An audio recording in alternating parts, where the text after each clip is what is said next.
श्रीमात्रे नमः। श्रीभवानी अष्टकम्। न तातो न माता न बन्धुर्न दाता न पुत्रो न पुत्री न भृत्यो न भर्ता न जाया न विद्या न वृत्तिर्ममैव गतिस्त्वं त्वमेका भवानी।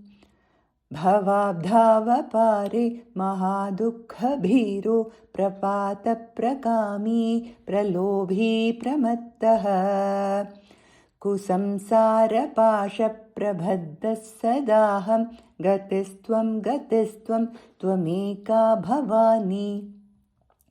न जानामि दानं न च ध्यानयोगं न जानामि तन्त्रं न च स्तोत्रमन्त्रम् न जानामि पूजां न च न्यासयोगं गतिस्त्वं त्वमेका भवानी। न जानामि पुण्यं न जानामि तीर्थं न जानामि मुक्तिं लयं वा कदाचित् न जानामि भक्तिं व्रतं वापि मातर्गतिस्त्वं त्वमेका भवानी। कुकर्मी कुसङ्गी कुबुद्धिः कुदासः कुलाचारहीनः कदाचारलीनः कुदृष्टिः कुवाक्यप्रबन्धः सदाहं गतिस्त्वं त्वमेका भवानी।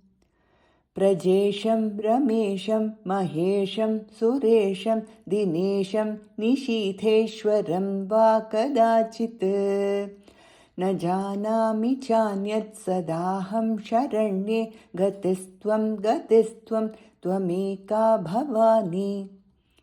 विवादे विषादे प्रमादे प्रवासे जले चानले पर्वते शत्रुमध्ये अरण्ये शरण्ये सदा मां प्रपाहि गतिस्त्वं त्वमेका भवानी।